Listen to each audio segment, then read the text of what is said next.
Bismillahirrahmanirrahim. Assalamualaikum warahmatullahi wabarakatuh.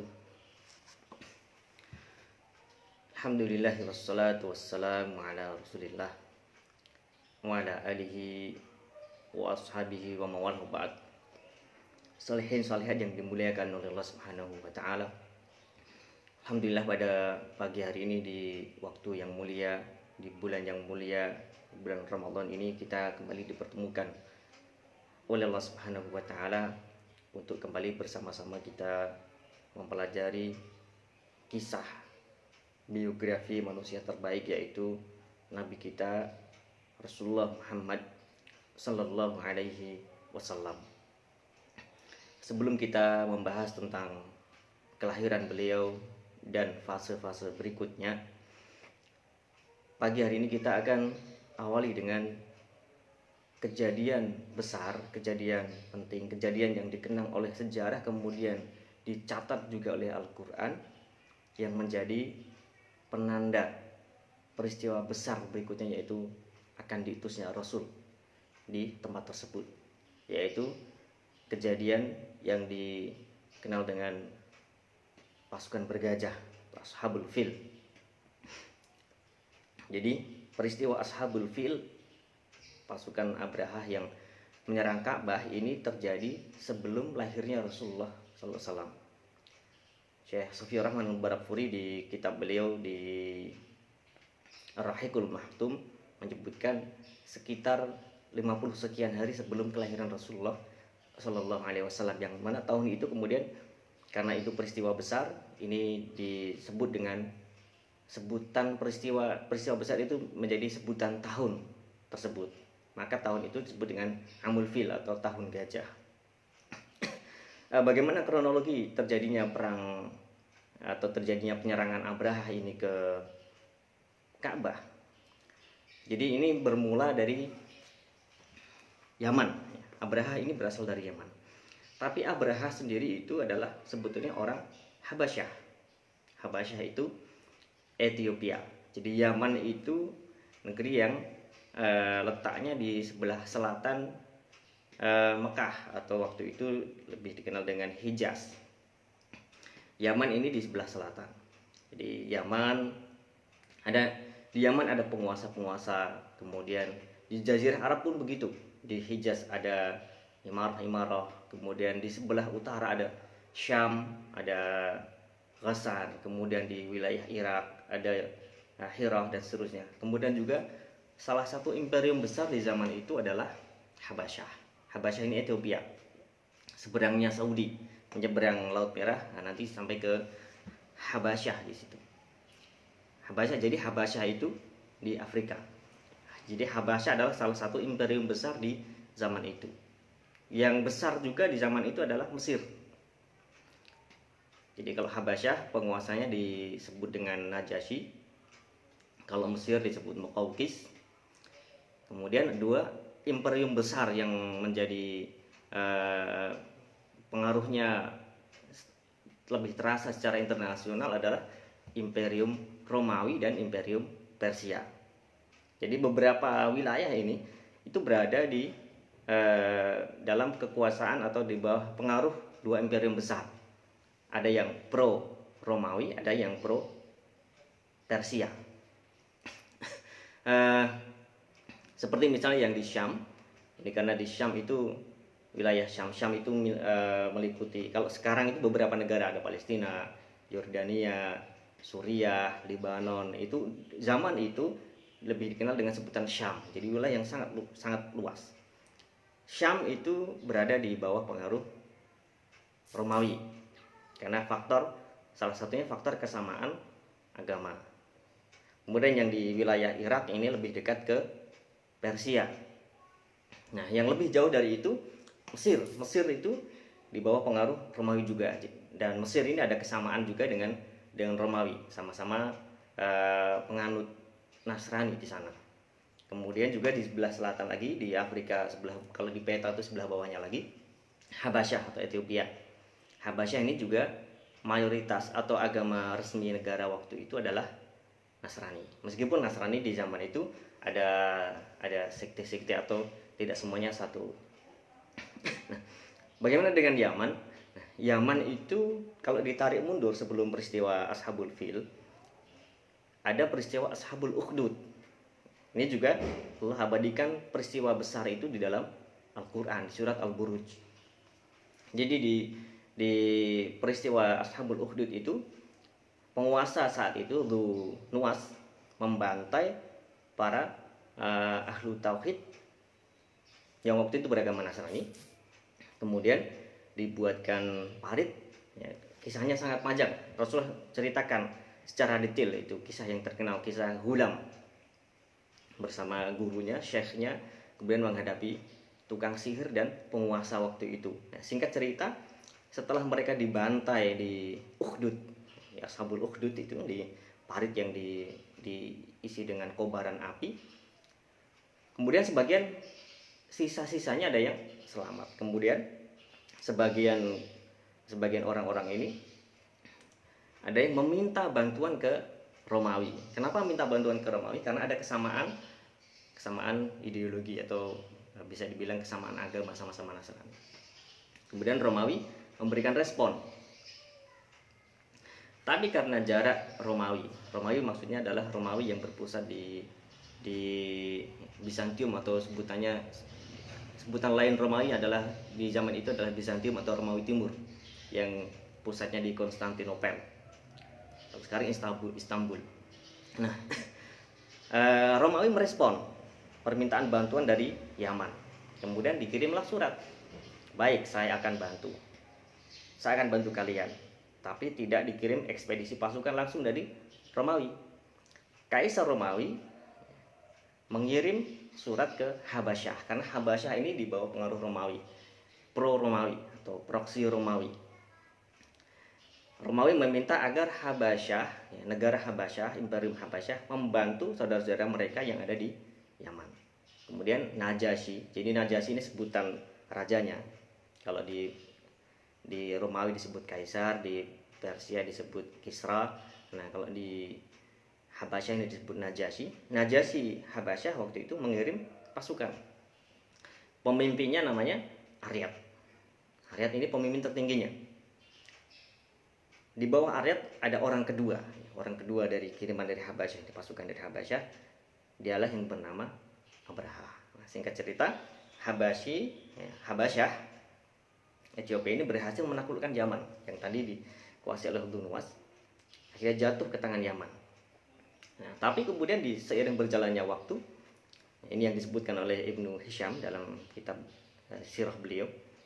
Kalau di Rahqul Maktum disebutkan hanya ringkas saja, tapi kalau di sirah Ibnu Hisham dikisahkan lebih panjang. Aryat kemudian menjadi penguasa di Habasyah.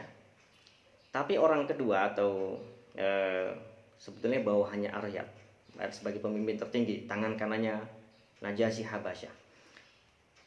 Terjadi sengketa antara Abraha dan Aryat. Abraha sebagai orang kedua, Abraha ini orang yang ambisius, dia ingin berkuasa juga. Akhirnya dia tentang komandannya sendiri, yaitu Aryat. Pasukan dari Habasyah ini pun terbelah, ada yang pro Aryat, ada yang pro Abraha. Kemudian mereka sepakat, sudahlah, kita tidak usah melibatkan anak buah kita, tidak usah melibatkan pasukan, kita bertanding 1 lawan 1.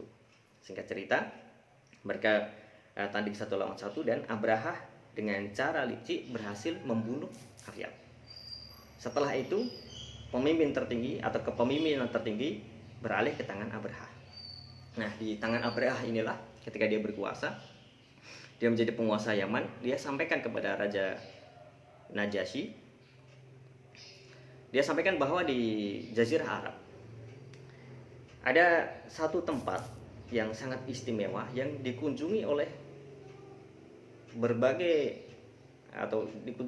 jumlah manusia yang sangat banyak setiap tahun untuk melakukan satu ibadah, yaitu di Mekah. Di mana itu? Ka'bah, Masjidil Haram, Baitullah. Aryat yang ada di Yaman, jadi Yaman dengan Hijaz itu jaraknya sangat jauh di sana. Dia kemudian mengamati, dia ingin mengalihkan pusat keramaian yang ada di Mekah itu beralih ke Yaman.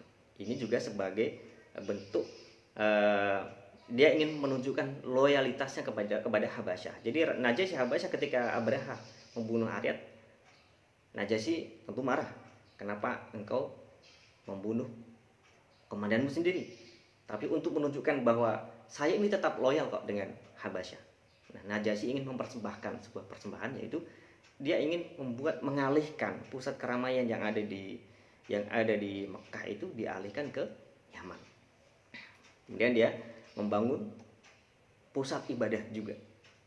Kalau di Mekah itu pusat ibadah yang di situ ada ibadah haji, peninggalan syariat Nabi Ibrahim alaihissalam, Aryad kemudian membangun gereja di Yaman. Kemudian dia namakan Qulais. Dan dia ambil juga untuk mengikat atau untuk menjadikan bangunan itu ada nilai sejarahnya, dia juga ambilkan dari puing-puing bendungan Ma'rib yang sangat bersejarah di Yaman. Dibangunlah dengan sangat megah, tapi hal ini tidak berhasil memalingkan orang-orang yang beribadah haji di Ka'bah. Nah, sebagian sumber menyebutkan, termasuk di Sirah Ibnu Hisham, disebutkan bahwa setelah orang-orang Arab tahu bahwa Abraha itu berusaha mengalihkan ibadah di Ka'bah itu ke Yaman, kemudian ada yang membuang kotoran di gerejanya Abraha. Ini yang kemudian memantik kemarahan. Tapi ada sisi lain, ada analisis lain. Apa yang memicu Abraha membangun pusat peribadahan juga di Yaman? Salah satunya adalah ada kemungkinan dia juga punya motif bukan yang religius. Kalau dia ingin membangun tempat ibadah, ini motif yang sepertinya agamis. Tapi Abraha itu kan bukan orang yang seperti itu. Abraha ini orang yang licik, orang yang ambisius. Sebetulnya ada motif lain. Motif lain inilah yang Allah bahasakan di dalam Al-Quran sebagai kait. Alam tara kaifa fa'ala rabbuka bi ashabil fil. Alam yaj'al qaidahum fi tadlil wa arsala 'alaihim tayran ababil tarmihim bi hijaratin min sijil waja'alhum ka'asfin ma'kul. Kait itu tipu daya atau hidden agenda. Jadi ada agenda Abraha yang sebetulnya tidak kasat mata. Yang kasat mata itu seolah-olah Abraha ingin mengalihkan pusat peribadahan. Tapi ada sisi lain. Apa sisi lainnya? Abraha ingin agar pusat perputaran ekonomi yang ada di Mekah beralih ke Yaman. Karena di zaman itu tempat-tempat yang menjadi pusat agama-agama, pusat-pusat ibadah itu otomatis menjadi pusat keramaian, dan di situ menjadi pusat perekonomian. Seperti di Syam. Di Syam ada Busra, ada Damaskus, ada Gaza dan seterusnya. Syam adalah wilayah yang menjadi pusat agama. Nah, maka di Mekah juga seperti itu. Mekah punya posisi strategis, di situ menjadi pusat ibadah atau ritual ibadah, yang otomatis ini akan menarik untuk menjadi pusat ekonomi. Itu yang ingin dialihkan juga Abraha ke Yaman. Nah, ini yang Imam Ar-Razi dalam tafsir beliau menyebutkan bahwa Abraha punya yang namanya kait. Allah sebut kait. Kait itu apa? Agenda tersembunyi. Kemudian Abraha setelah mengetahui rencananya gagal, kemudian dia menyiapkan pasukan.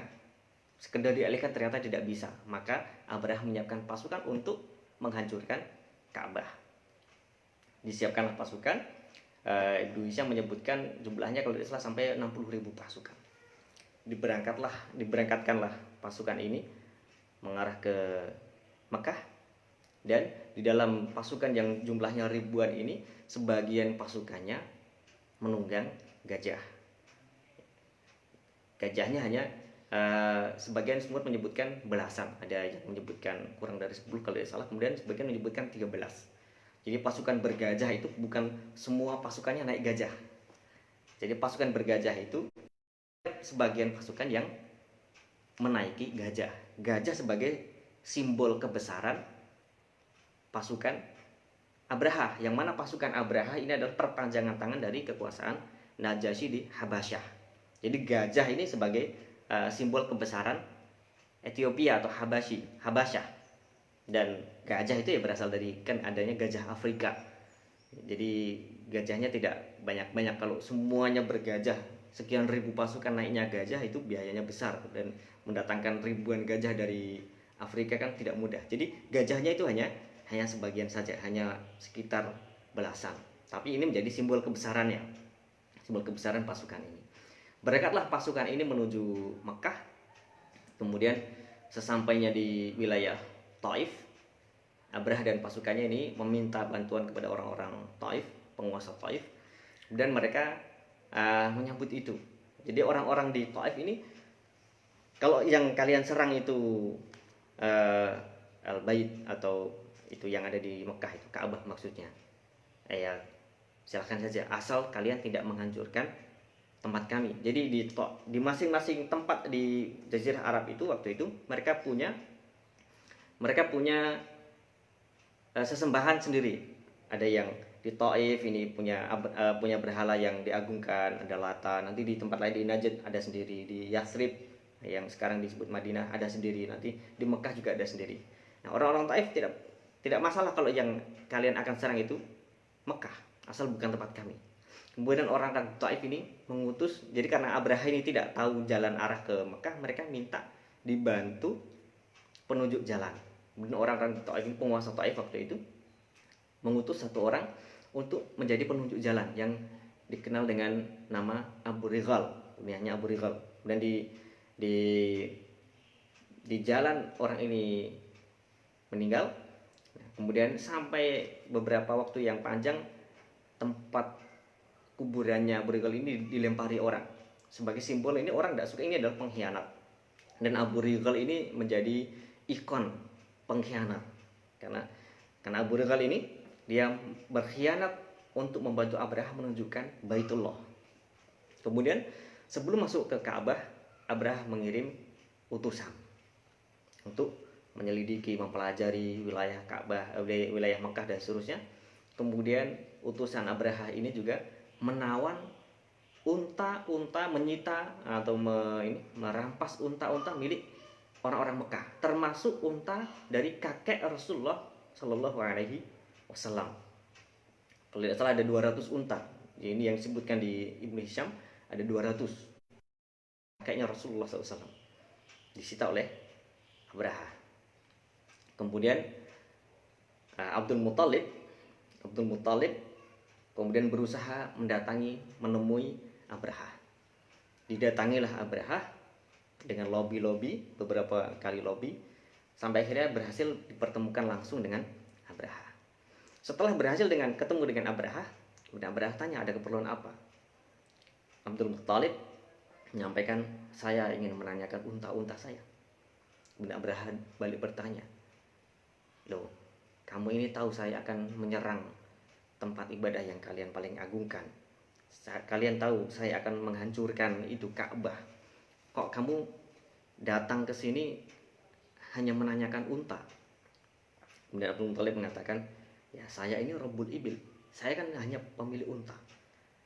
Adapun Baitullah itu, dia punya Rabb sendiri yang akan menjaganya.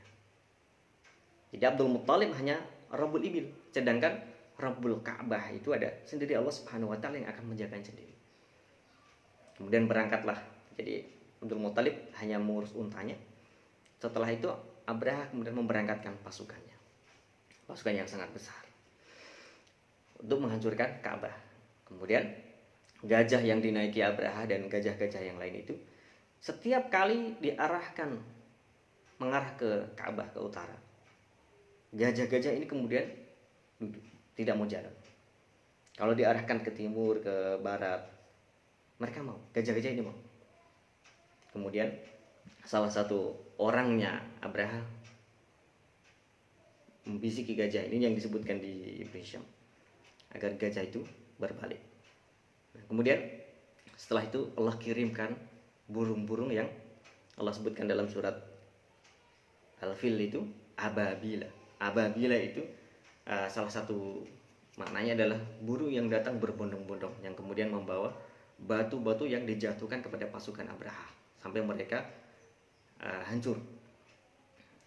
Nah, ini pasukan Abraha ketika akan menyerang Ka'bah, dan orang-orang musyrik yang ada di sekitar Ka'bah, yang ada di Mekah waktu itu, mereka tidak kuasa membela Baitullah.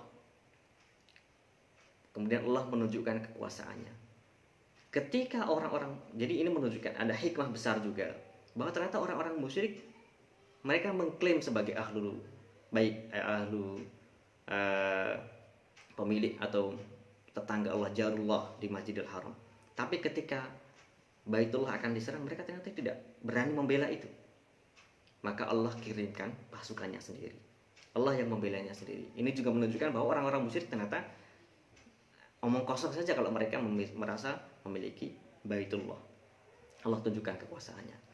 Dan ini juga sekaligus juga menjadi penanda zaman. Orang-orang di seantero Jazirah Arab kemudian mendengar peristiwa besar. Ketika ada orang yang ingin menghancurkan Ka'bah, ternyata mereka dihancurkan oleh Rabbul Ka'bah. Yang waktu itu semua orang atau agama-agama yang ada berkiblatnya ke Baitul Maqdis, ke Masjidil Aqsa. Tapi kemudian Allah memalingkan, Allah membuat peristiwa besar yang membuat orang-orang kemudian punya perhatian. Oh, ternyata ada sesuatu yang besar di Baitullah, di Ka'bah, di Mekah. Dan sejak saat itu orang kemudian ada perhatian ke sana. Dan peristiwa besar ini tentu sampai